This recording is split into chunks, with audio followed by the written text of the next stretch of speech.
Elena Vasquez stepped off the transport ship and looked up at the massive council hall. The building reached toward the sky like a crystal mountain, its walls made from materials she could not name. Alien ships moved through the air around it, their designs as different as the species that built them. She had been here many times before, but the sight still amazed her. This was the center of the Galactic Cooperative Council, where representatives from 47 different species came together to govern 3 spiral arms of the galaxy. Elena walked through the main doors, past beings that looked nothing like humans. The Zephyrians moved like living crystal, their bodies catching the light and throwing rainbows across the walls. The ancient Validari floated in their energy suits, their true forms hidden behind glowing shields. The Corvins stood tall and proud, their warrior culture clear in every movement. None of them looked at Elena as she passed. To them, she was just another human. Nothing special, nothing important. Elena did not mind. She had learned long ago that being ignored had its advantages.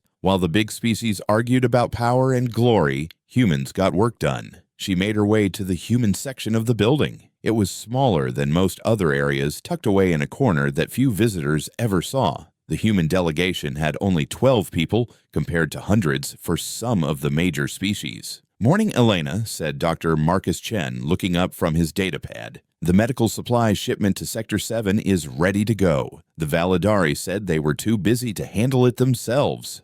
Elena nodded. "And the engineering problem on Station Beta?" "Fixed it last night," said Sarah Kim from across the room. "Took about 3 hours once I figured out what they actually needed. The Zephyrian engineers had been working on it for 2 weeks. This was normal. The bigger species would struggle with problems for days or weeks. Then they would quietly ask humans to help. The humans would fix things quickly and efficiently. The bigger species would take credit for the solution." Elena sat down at her desk and reviewed the day's schedule. 3 different trade disputes needed mediating. The Corvin and Validari were fighting about mining rights again. Someone had to organize refugee aid for the latest planetary disaster. All routine work, all important work, all work that the council members considered beneath their notice. "Ambassador," said James Park, the human military liaison, "we got another request. The Outer Rim Patrol needs backup ships for their supply runs. Apparently, the Zephyrian fleet is too valuable to risk in dangerous space." Elena smiled sadly. The Outer Rim was where the real threats lived. Pirates, raiders, and worse things that came from the dark between stars.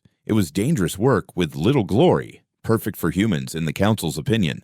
"How many ships do they need?" she asked. 43 cargo, vessels, and 12 escort ships. "We can do that."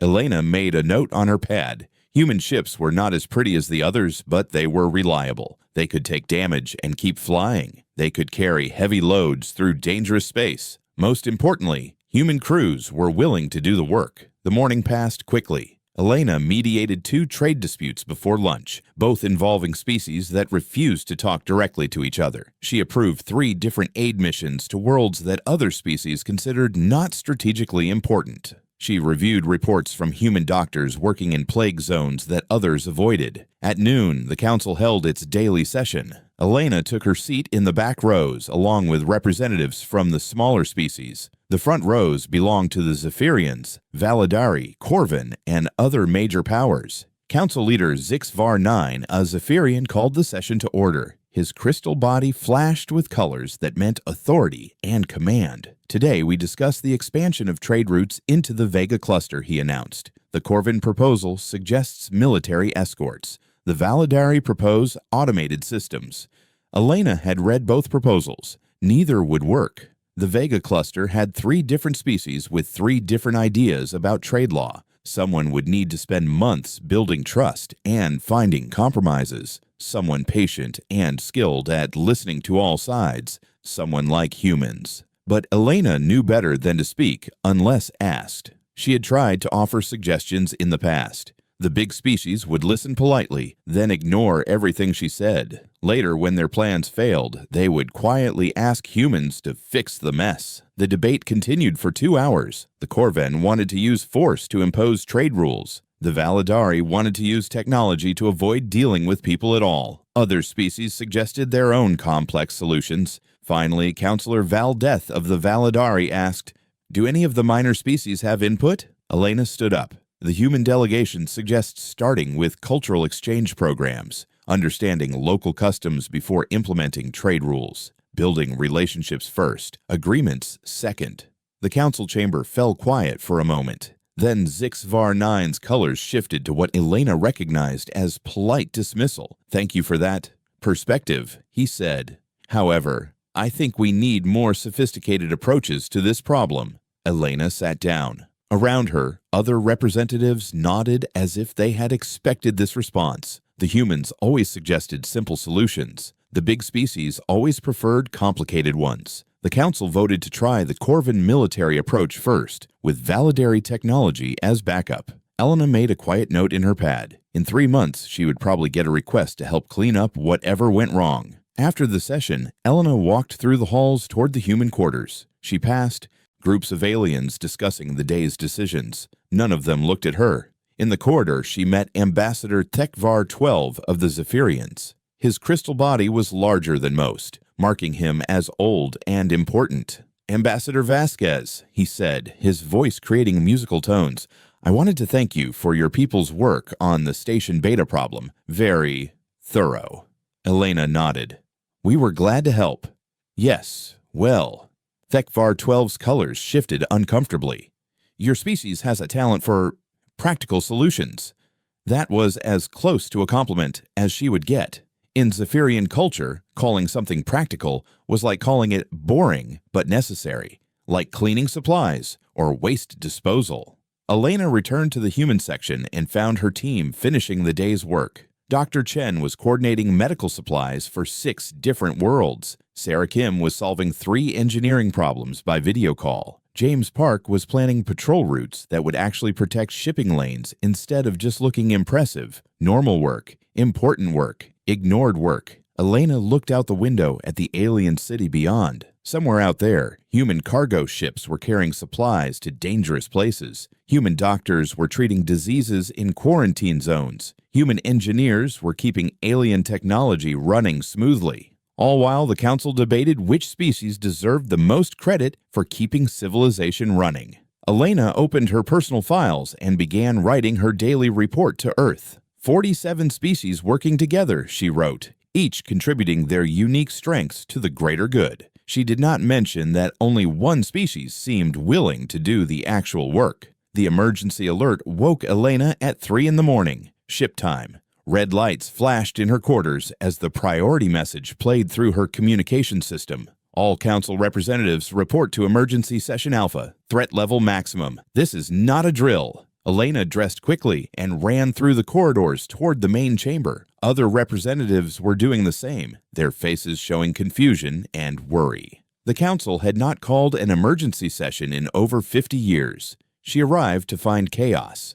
Holographic displays showed star maps with red zones spreading like infection across the outer rim. Ship movement patterns looked like scattered points of lights fleeing from something dark and hungry. Council leader Zixvar 9 stood at the center podium, his crystal body flashing urgent orange patterns. "The situation is critical," he announced. 12 systems in the outer rim have gone dark. All contact lost. Long-range sensors show massive energy signatures moving between the dead systems. The displays change to show grainy sensor images. Dark shapes move through space, too large to be ships, too coordinated to be natural phenomena. Where they passed, nothing remained. No planets, no stations, no debris, just empty space where civilizations had existed for thousands of years.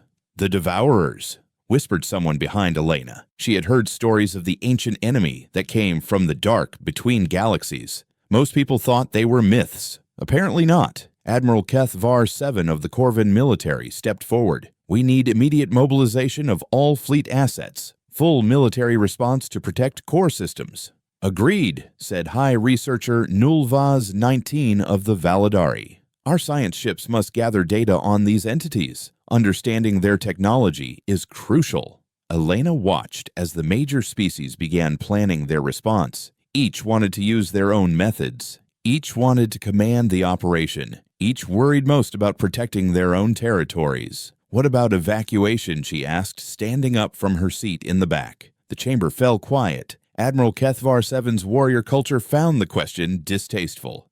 Running away is not a solution, human. We must fight. I mean evacuating civilians from threatened systems, Elena clarified. Getting people to safety before the fighting starts. High researcher Nulvaz 19 made a dismissive sound. Evacuation would cause panic. Better to maintain calm while we develop proper strategies. Elena looked at the star map. The red zones were growing. Billions of people lived in the systems along the Devourer path. They needed help now, not after the council finished debating. The session continued for 6 hours. The Corven wanted glory battles to prove their military strength. The Valadari wanted time to study the threat before acting. The Zephyrians wanted careful coordination that would take weeks to organize. Elena finally raised her hand. The human delegation requests permission to begin emergency evacuation procedures. Admiral Kethvar 7 laughed, a harsh sound. With what ships? Your tiny cargo fleet? We have 43 cargo vessels in the region, Elena said calmly, plus civilian transports from human colonies. They can carry refugees while you plan your military response. Council leader Zixvar 9 considered this. Very well, the humans may attempt evacuation efforts. This will not interfere with proper strategic planning.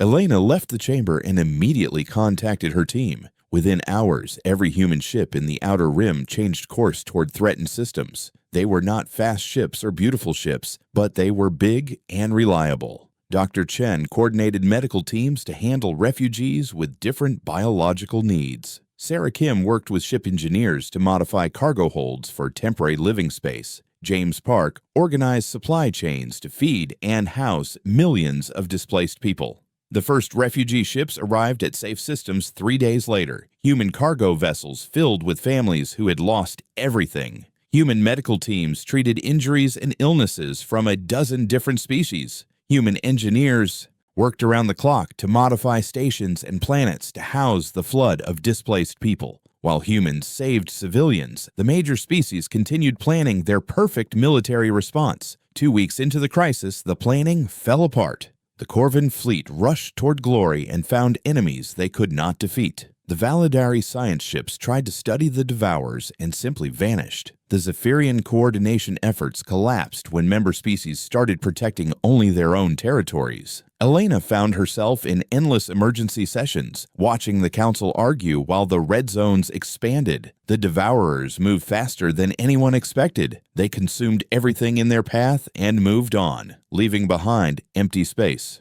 We need a unified command structure, demanded Admiral Kethvar 7, his pride wounded by military defeats. We need better intelligence gathering, insisted High Researcher Nulvaz 19, angry about lost science ships. We need someone to blame for this disaster, muttered Council Leader Zixvar 9, his colors showing stress and fear. Elena listened to them argue while checking refugee reports on her personal pad. Human ships had evacuated over 2 million people so far. Human doctors were treating war wounded that alien medical systems could not help.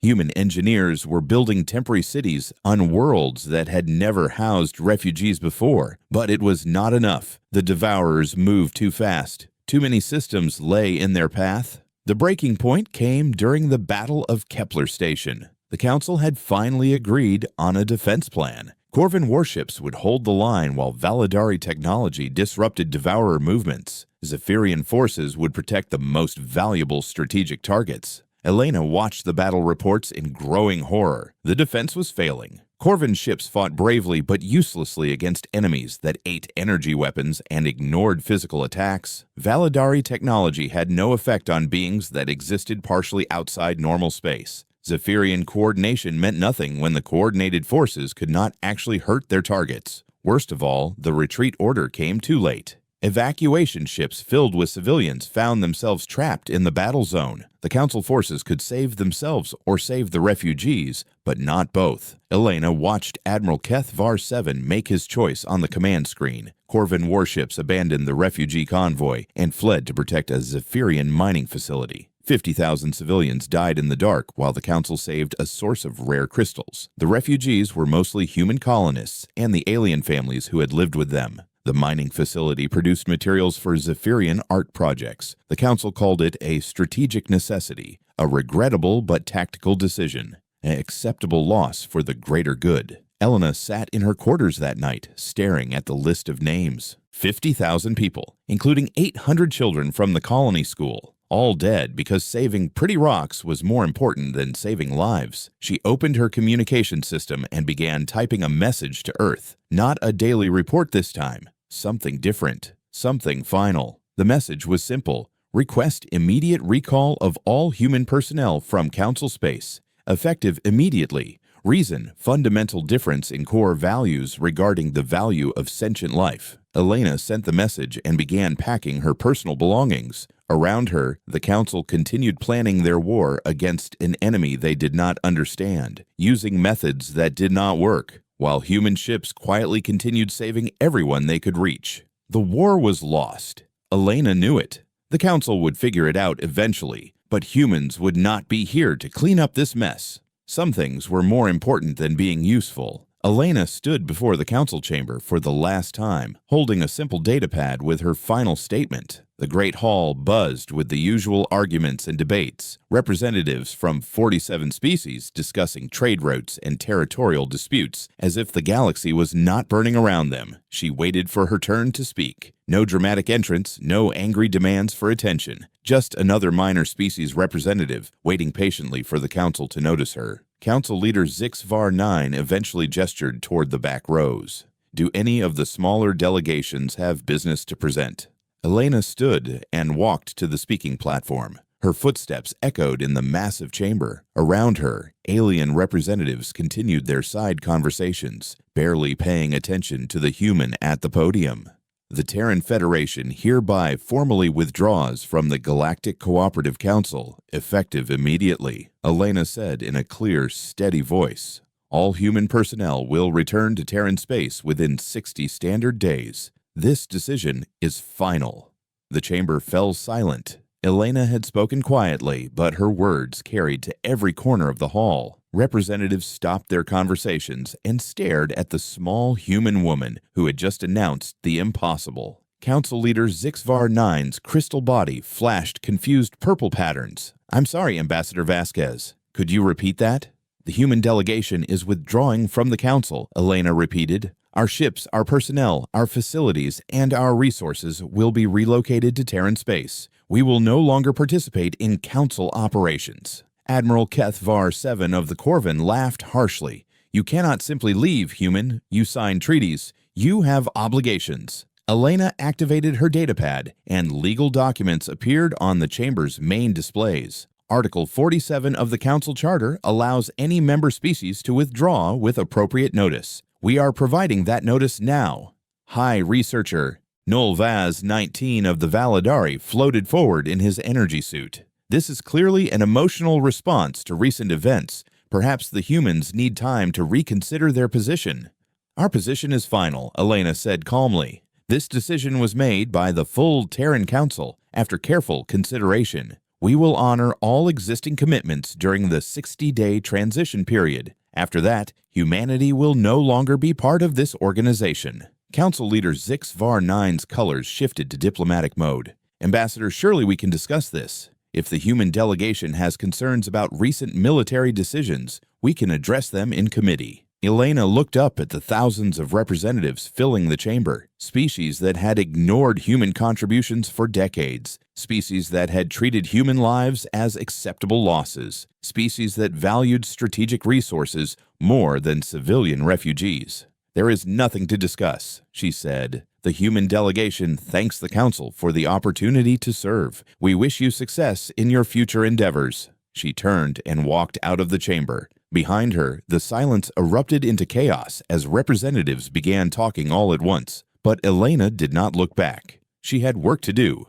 The withdrawal began immediately. Elena had spent weeks planning the logistics with Earth's government. Every human facility, every research station, every medical outpost had received detailed instructions on how to transfer operations and return to Terran space. Dr. Chen started with the medical stations. He spent 3 days training alien replacements to handle the refugee medical programs. The work was complex. Different species needed different treatments, and many of the medical databases existed only in human systems. Are you sure about this? asked Dr. Valketh of the Zephyrians, struggling to understand the medical protocols. These systems are quite sophisticated. Dr. Chen finished uploading the last data files. You'll figure it out. The documentation is complete. He did not mention that it had taken humans 50 years to develop those protocols, working with species that most others found too difficult to treat. Sarah Kim handled the engineering transfers. She visited 12 different stations and facilities, showing alien engineers how to maintain the systems humans had built or improved. Many of the improvements were not obvious, small modifications that made alien technology work more efficiently.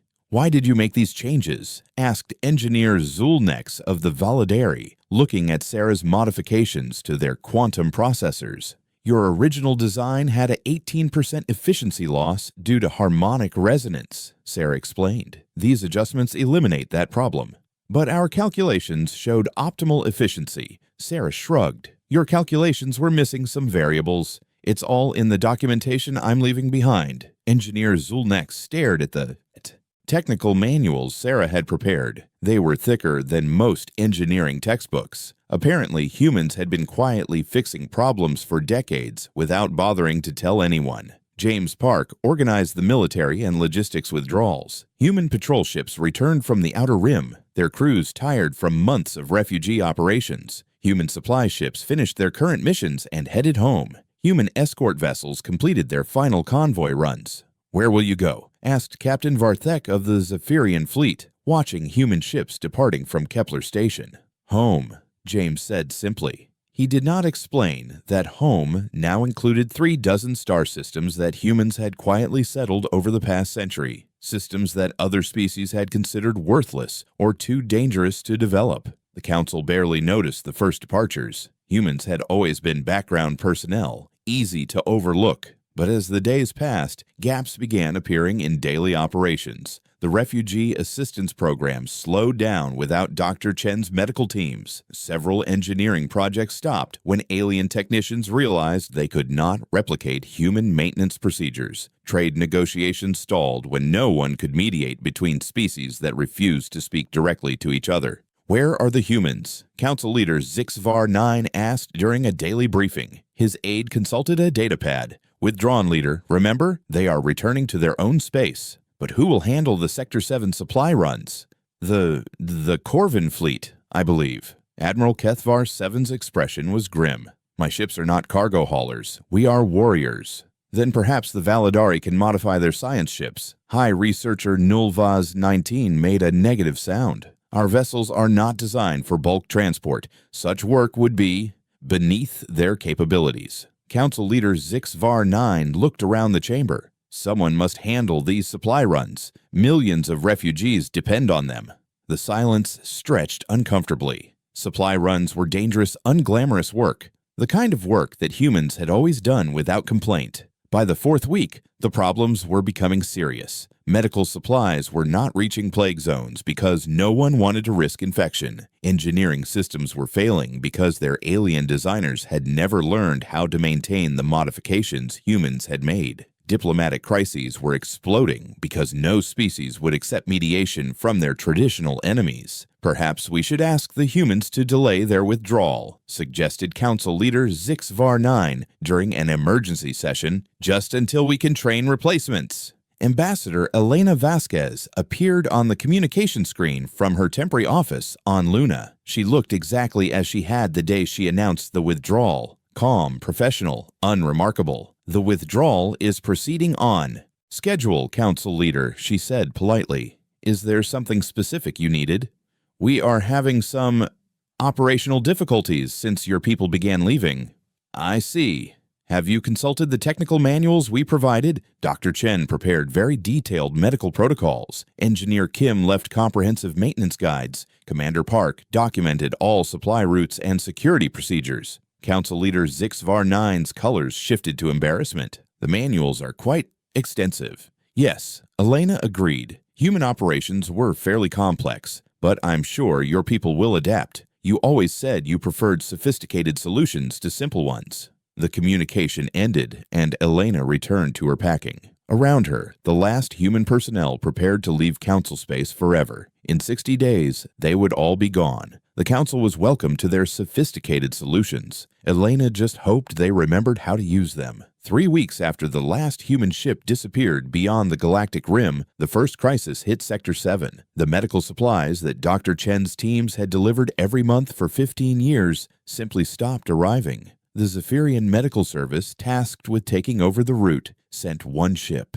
It arrived at the first refugee camp, took one look at the diseased and dying aliens, and turned around without landing. Too much contamination risk, reported Captain Zix Melfor to his superiors. Our crystal matrices could be permanently damaged by exposure to such environments. The camp held 40,000 refugees from 12 different species. Within a week, the plague that human doctors had kept contained began spreading. Within 2 weeks, it jumped to 3 neighboring systems. High researcher Nulvaz 19 of the Validari called an emergency meeting. We need to understand how the humans were treating these diseases. Their methods seemed primitive, but they were effective. Dr. Val Keth, the Zephyrian who had replaced Dr. Chen, consulted the massive medical manuals humans had left behind. According to these documents, the humans were using something called broad-spectrum empathy treatment. I cannot understand what this means. The manuals were complete but baffling. Human medical teams had treated each refugee as an individual, adjusting protocols for personal needs, cultural requirements, and emotional trauma. They had spent time talking to patients, understanding their fears, building trust between different species. This is not medicine, complained Dr. Valketh. This is social work. But without this social work, the medical treatments did not function. Alien refugees refused to take medicine from doctors they did not trust. Different species fought each other instead of cooperating for treatment. The refugee camps became chaos zones where disease spread faster than any cure. The engineering problems started small but grew quickly. On Mining Station Beta, the quantum processors that Sarah Kim had quietly optimized began failing. The Validari engineers tried to fix them using standard procedures, but the modifications humans had made were not in any official documentation. Why would they change the harmonic frequency without reporting it? Demanded engineer Zulnex, staring at readings that made no sense. The answer was in Sarah's technical manuals, buried in Volume 12 of 18, subsection 47. The humans had discovered that the station's unique gravitational environment required frequency adjustments that Validari science said were impossible. But the adjustments worked until alien engineers tried to fix them back to standard specifications. Station Beta went offline for 6 days. The rare minerals it produced were essential for faster-than-light communication across 3 star systems. When the communication network failed, coordination between refugee camps, medical ships, and supply convoys collapsed. Admiral Keithvar 7 of the Corvin faced his own crisis. His warrior fleet had taken over patrol duties in the Outer Rim, confident that military strength was all that mattered for security operations. The first convoy attack taught them otherwise. Pirates hit a supply convoy carrying food to refugee settlements. The Corvin warships responded with overwhelming force, destroying the pirates completely. They also destroyed the supply ships they were supposed to protect, along with 3 months of food supplies for 2 million refugees. Victory, announced Admiral Keithvar 7 proudly. The pirates will not attack again. The refugees are starving, his aide pointed out quietly. That is not a military problem, but it became a military problem when starving refugees began raiding other systems for food. The Corvin fleet found itself fighting the very people they were supposed to protect. Their warrior culture had no concept of the patient, careful work that human patrol ships had done, preventing problems instead of winning glorious battles against them.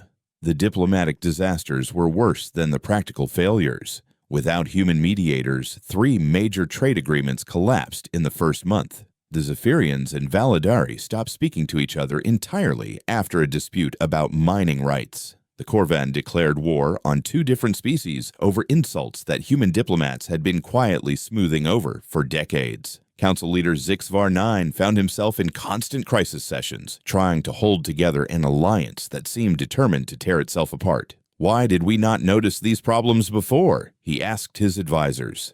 The humans were handling them, replied his chief aide. Apparently, they resolved most diplomatic issues before they reached our attention. All of them. According to these reports, human mediators were involved in 68% of all interspecies agreements signed in the last 50 years. They also prevented, let me check, 437 trade disputes from becoming formal conflicts. Council leader Zix-Var 9 stared at the numbers. 437 in 50 years. That's just the ones they reported formally. The daily mediation work was not tracked. The numbers painted a picture that none of them had wanted to see. Humans had not been passive junior partners in the council. They had been the invisible foundation that kept everything else working. But the worst discovery came when the Corvin tried to claim former human territories. Admiral HFY 7 led a fleet toward the nearest human colony system, intending to establish Corvin control over the abandoned space. His ships were powerful and modern, equipped with the best weapons in the galaxy. They encountered the Terran perimeter at the edge of the system and simply stopped. Not destroyed, not damaged, not even threatened. They just could not move forward. "Report," demanded Admiral HFY 7 as his flagship drifted motionless in space. "All systems functional, Admiral," reported his chief engineer. "Engines operating normally, navigation systems working perfectly, but we cannot advance past this coordinate." The Corvin fleet hung in space for 6 hours, their powerful warships helpless against something they could not even detect. Their sensors showed nothing. No energy weapons, no force fields, no enemy ships, just empty space that somehow would not let them pass. Finally, a simple message appeared on their communication screens. "You are approaching the Terran Federation border. Please state your business or withdraw to a safe distance." Admiral HFY 7 tried to reply with threats and demands. The response was polite but final. "The Terran Federation is not accepting visitors at this time. Please withdraw to a safe distance." When the Corvin ships tried to force their way forward, they found themselves gently but irresistibly pushed back. Not attacked, not damaged, just moved. As if space itself was saying no. The fleet returned to Council space in confusion and embarrassment. The humans had technology that no one knew about, defensive systems that worked without apparent power sources, capabilities that made the galaxy's most powerful military look helpless. "How?" whispered High Researcher Nulvaz 19 when he heard the report. "How could they develop such technology without our knowledge?" The answer was in the research files that humans had left behind. Thousands of small projects, innovative solutions, and careful improvements that other species had ignored as primitive or unsophisticated. 150 years of quiet work that had apparently led to breakthroughs no one else understood. 6 months after the human withdrawal, the Council faced the worst crisis in its history. Refugee camps were collapsing into chaos. Engineering systems were failing across multiple sectors. Trade agreements were dissolving into warfare. Military operations had become disasters that created more problems than they solved. And somewhere beyond the galactic rim, behind their mysterious perimeter, the humans were building something new. Council leader Zix-Var 9 called another emergency session, but this time the chamber was not full of confident representatives planning glorious solutions. Instead, tired aliens sat in half-empty sections, dealing with emergencies that multiplied faster than they could solve them. "We need the humans back," he admitted finally. "The question is, will they come?" 1 year after humanity's withdrawal, a small diplomatic ship approached the Terran perimeter carrying the most important delegation in Council history. Council leader Zix-Var 9 himself sat in the passenger compartment, along with Admiral HFY 7 and High Researcher Nulvaz 19. 3 of the most powerful beings in the galaxy coming to ask for help. The ship stopped at the invisible barrier that protected human space. No weapons threatened them, no warnings were issued. They simply could not proceed further until a calm voice spoke through their communication system. "Welcome to the Terran Federation border. Please state your business." "This is Council Leader Zix-Var 9 of the Galactic Cooperative Council," he announced, his crystal body flashing formal diplomatic colors. "We request a meeting with the human leadership. Please wait while we contact the appropriate authorities." They waited for 2 hours. During that time, their ship's sensors detected movement around them, dozens of vessels that appeared briefly on their screens before vanishing again. Human ships, but designed unlike anything they remembered, sleek, quiet, and somehow more real than the empty space around them. Finally, the voice returned. Ambassador Vasquez will meet with you at Luna Station. Please follow the navigation beacon." The diplomatic ship passed through the barrier and immediately understood that humanity had not been idle. The space around them hummed with activity that their sensors could barely detect. Massive structures moved in the distance, too large to be ships, too purposeful to be natural. Energy patterns flowed between invisible installations like the circulation system of a living organism. This was not the small, struggling human territory they remembered. This was something new. Luna Station looked exactly as Elena remembered it. A simple metal structure orbiting Earth's moon, functional and unpretentious. But the delegation's sensors detected defensive systems that made their most advanced technology look primitive. Ambassador Elena Vasquez met them in a conference room that could have been anywhere in the old council space. Plain chairs around a metal table, with Earth visible through a simple window. Elena herself looked exactly as she had the day she left. Calm, professional, unremarkable. "Thank you for coming so far," she said, gesturing for them to sit. "How can we help you?" Council leader Zix-Var 9 had prepared speeches about mutual cooperation and shared interests. But sitting across from Elena in that simple room, he found himself telling the truth instead. "We made a mistake," he said quietly. "The council is failing. We need humanity's help." Elena nodded as if this was exactly what she had expected. "Tell me about the problems you're facing." For the next hour, the three most powerful leaders in the galaxy described their failures to a woman they had once ignored, the refugee crisis that had killed millions, the engineering disasters that had cut communication between star systems, the diplomatic chaos that had turned allies into enemies. "The Outer Rim is completely lost," admitted Admiral Kethvar 7. 7 species have withdrawn from Council space entirely. The Devourer War ended with entire sectors abandoned to the enemy. "We have lost 40% of our technological capabilities," added High Researcher Nulvaz 19. "Systems that worked for decades are failing because we cannot maintain the modifications your people made." Elena listened without interruption, occasionally making notes on a simple data pad. When they finished, she asked one question. "What changed your assessment of humanity's value to the Council?" Council leader Zix-Var 9's colors shifted to embarrassment. "We realize now that we underestimated your people's contributions. We were wrong to treat human lives as acceptable losses." "Were you?" Elena asked mildly. "Or were you simply being honest about your priorities?" The room fell silent. Elena stood and walked to the window, looking out at Earth below. "For 150 years, humanity tried to be good partners in the Council," she said. "We took the jobs others found beneath their dignity. We solved problems others considered unimportant. We saved lives that others called strategically worthless." She turned back to face them.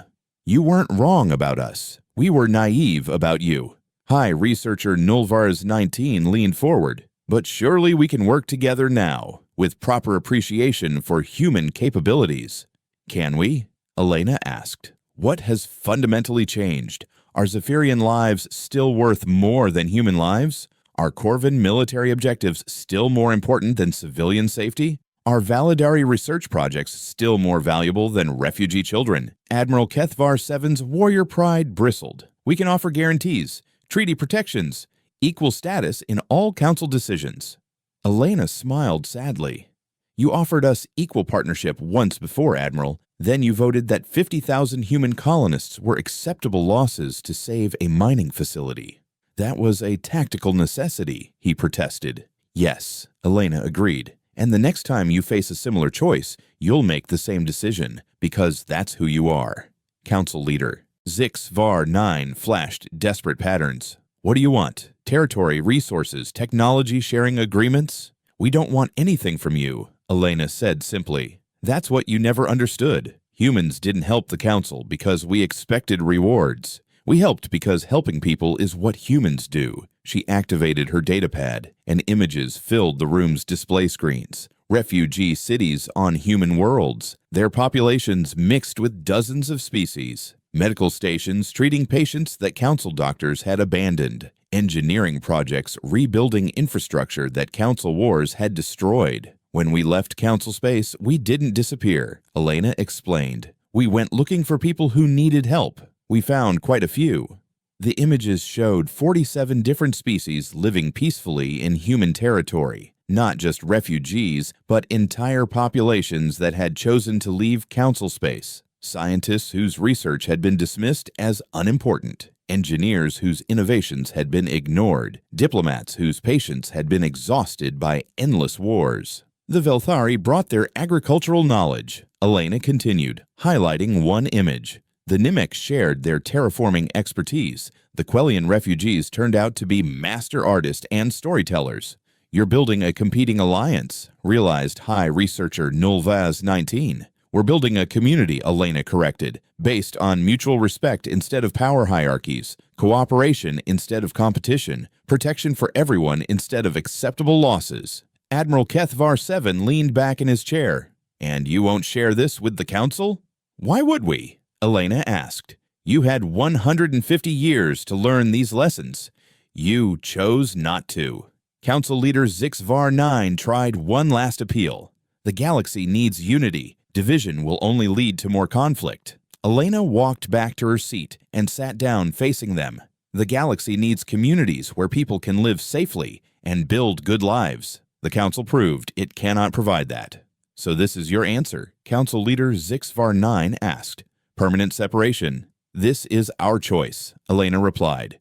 To work with people who value the same things we do, to build something better instead of trying to fix something broken. The delegation left Luna Station with no agreements, no promises, and no hope of human assistance. As their ship passed back through the Terran perimeter, they carried word of humanity's final message to the Council. The humans had not failed the galaxy. The galaxy had failed them. Behind the Terran perimeter, 47 species worked together to build colonies, research stations, and trading networks based on cooperation rather than competition. They explored new worlds, developed new technologies, and created new forms of art and music. They also quietly welcomed refugees from council space, species and individuals who had grown tired of endless conflicts and acceptable losses. Meanwhile, the council continued to debate solutions to crises that multiplied faster than they could address them. They hired expensive consultants to study the human manuals. They formed committees to investigate why their systems kept failing. They passed resolutions about the importance of unity and cooperation,